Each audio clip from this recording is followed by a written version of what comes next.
तो जैसे ही मैंने अपने लिए स्वर्ग क्रिएट कर दिया, हमने इतनी अच्छी अच्छी चीजें कर ली, हमने मालिक को, हमने सच में, when we say oh I surrender, we don't even understand the meaning of surrender. और जिसने ज्ञान नहीं सुना है ना, वो सरेंडर को बहुत वीक चीज समझते हैं। They think, oh why should I surrender, I am a man, I can not surrender, my ego will not let me surrender. अरे what was yours that you are going to surrender? लेकिन सत्संग में आने के बाद हमको surrender का असली मतलब, नहीं तो एक राजा के पास जाओ, वो सरेंडर का तो अलग ही मीनिंग बोलेगा, वो बोलेगा मैंने तो अपना राजपाट सरेंडर कर दिया। So person who does not understand wisdom, जिसने ज्ञान का संग नहीं किया, उसके अंदर की समझ ही अलग होती है। पर यहाँ जो सरेंडर की बात होती है, what are we surrendering? We are surrendering our pain, our pain, our अंदर में जो अज्ञान है, जो अंधकार है, हम उसको सरेंडर करते हैं। जब चीजें हमारे वश में होती नहीं है और हम नहीं समझ पाते, when our vision is completely clouded, we surrender. And whom are we surrendering to? To higher things in life. जब हम अपने जीवन में कई चीजों के साथ परेशान होते हैं, तब जाके असल भक्ति का रास्ता खुलता है। नहीं तो हम सब मंदिर जाएंगे जरूर, हाँ झुकने जाएंगे जरूर कि मेरे पास जितना है ना मालिक तू रक्षा कर, ठीक है, but our ego has not gone, our sense of duality has not gone. हम अभी भी झूल रहे हैं। समाज चेंज होगा, समाज चेंज होगा, और समाज चेंज होता है। जो आपने इकट्ठा किया उसको खत्म होने में कितना टाइम लगता है। जिस चीजों को हम छाती से लगा के बैठते हैं, वो चीज का भी खत्म हो जाने में कितना टाइम लगता है। पर जब तक अगर हमने अपने मन को स्ट्रॉन्ग करा ही नहीं है, उसको समझ उसकी गहरी करी ही नहीं है, वो मिलने में, पाने में और खोने में इतना धुल जाता है, इतना थक जाता है, फिर जीवन में और बचता ही क्या है? फिर जीवन में और बचता ही क्या है? Can you imagine this mind and this mind? ये माइंड ने अपने लिए स्वर्ग क्रिएट कर लिया, और ये माइंड ने अपने लिए नर्क में जगह अपनी बुकिंग कर दी स्वयं। नर्क में अपनी बुकिंग पैसा देके स्वयं कर दी, और यहाँ फ्री में इस मन ने अपने लिए स्वर्ग क्रिएट कर दिया। कैसे क्रिएट करा? क्योंकि उसने अपने आप को कहाँ अवेलेबल करा? ऐसे दरबार में सत का संग करें। सत कभी भी हमारी नैया को डूबने देगा नहीं। सत की शरण लेंगे, सत हमेशा बचाएगा। सत में ये प्रॉपर्टी है, सत में ये शक्ति है, और सत्य क्या है इसका मालूम हमको यहीं पर पड़ता है। मालूम ही नहीं है तो हम मन किस पे लगाएंगे? बताओ तो जरा, किस पे लगाएंगे? जो दिखता है फिर उसी में लगाते हैं। तो अभी हमको जो नहीं दिखता है, खाली उसका एहसास होता है, उस पर अपने मन का ध्यान को लेकर जाना है। मन का ध्यान उस पर लेकर जाना है। तो जब हम मालिक को सरेंडर करते हैं, which means what does that mean? I am no more available in the साकार world except in one way, कि बिना निराकार के साकार का होना नामुमकिन है।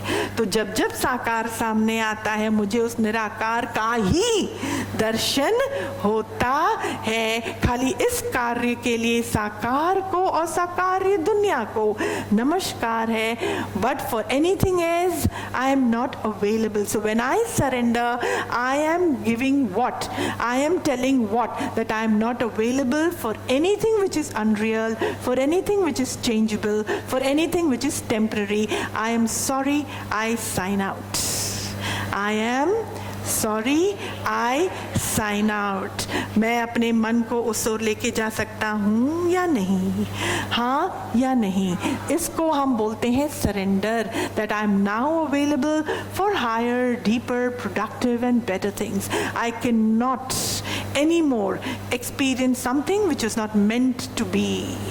Pain was not meant to be. दुख सुख मन का विषय है, लेकिन आत्मिकता भी मन का ही विषय है। पर मन को उसकी ओर लेके जाने का कार्य भी मन का ही है। तो मन को ऐसे साधना है, ऐसे उसके अंदर उस प्रकार की इंटरेस्ट को मुझको क्रिएट करना है कि वो आशिक होए जरूर, पर किस पर आशिक होए? अपने अंदर की ऊर्जा पर ही आशिक हुए, प्रभु प्रेम पर ही आशिक हुए।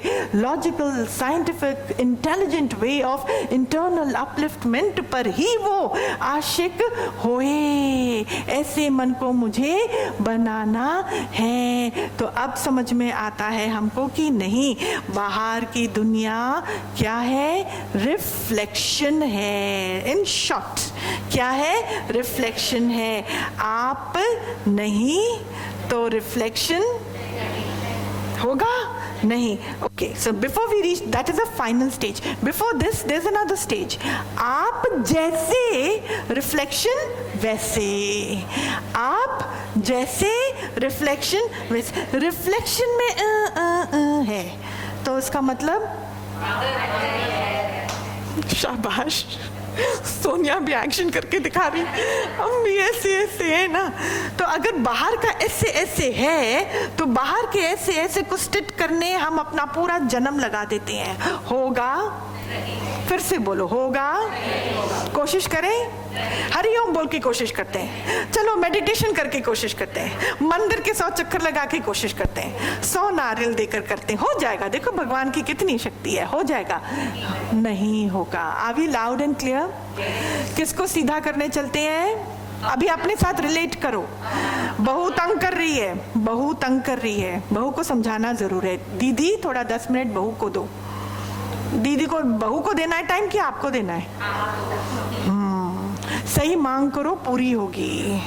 सही मांग करो, पूरी होगी। जो अभी भी ऐसी नजर रखता है जहाँ दुनिया खराब दिखाई देती है, तो सबसे पहले टिंकरिंग कहाँ होनी है?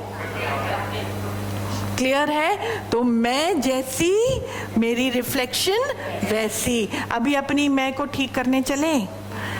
चलो करते हैं, ठीक करते हैं, सत्संग सुनते हैं। 1 साल निकला, 2 साल निकला, मैं बहुत अच्छी हो गई अभी, तो मेरी रिफ्लेक्शन अभी बहुत अच्छी हो गई। बहुत सारे लोग आए और मेरी रिफ्लेक्शन की बहुत तारीफ करती हैं, बहुत तारीफ करते हैं। तो अभी क्या हुए? अभी क्या हुए? अभी आसक्त हुए मन रिफ्लेक्शन पर। बहुत पवित्र हो गया है ये मन, पता है, बहुत पवित्र हो गया है। तो रिफ्लेक्शन भी बहुत क्लीन, बहुत अच्छी, खुशबूदार, सुंदर, बड़ी अच्छी। मैं जहाँ जाऊँ वहाँ बरकत, जिस चीज को हाथ लगाऊं सोना। अब सोना तो अच्छा तो लगता है ना, बरकत अच्छी तो लगती है ना। जब तक ये मैं खराब थी, इतनी जूझते थे हम इस रिफ्लेक्शन के आगे। ये रिफ्लेक्शन से कितने परेशान थे। कभी लॉस, प्रॉफिट तो कम होता है जीवन में, प्रॉफिट आने पर ही, इमेज आते ही मन इतराने लगता है और फटाक से लॉस का हूबहू दर्शन होने लगता है। करेक्ट? मालूम पड़ता ही नहीं है और पता नहीं ऐसी खेल बदलने लगता है। अब तो जाके इतना अच्छा रिफ्लेक्शन का अनुभव हो रहा है। मालिक अब क्या करें? अब क्या करें? प्लीज रिलेट करो संतों, ये अति सूक्ष्म की बातें हैं। बड़े साधु संत भी कामनी कंचन कीर्ति में फंसते हैं, अभी भी फंसते हैं। मुझे मीठा शब्द अच्छा लगता है, मुझे अच्छे वाइब्रेशन अच्छे लगते हैं, मुझे अच्छा अनुभव लगता है। एक बात मेरी अब समझना, सुनना, जो उच्च कोटि का बंदा है वो ये बात समझेगा, मन की हर अवस्था भी मेरा रिफ्लेक्शन ही है। And let me not use the word मेरा एनी मोर, मन भी रिफ्लेक्शन ही है। वो भी एक प्रकार की अति सूक्ष्म प्रकृति, मैनिफेस्टेड वर्ल्ड ही है। कौन मेरे साथ इतना गहरा उतरने को रेडी है जहाँ पे रिफ्लेक्शन तो दूर की बात है, स्थूल और साकार की प्रकृति की भी बात बहुत अलग है। वो मन की ही खात्मा करने को रेडी है और मन के खात्मा के अनुभव से भी उसको कोई मतलब नहीं है। So now is the last and final part. अगर मेरी मैं खत्म, मन खत्म, रिफ्लेक्शन, सत्संग भी खत्म। सही बात है ना? मजा आ रहा है ना अंदर में? फिर वो मन ही नहीं बचा, अपनी कहानी भी कौन बोलेगा? मन ही नहीं बचा, कहानी कौन बोलेगा?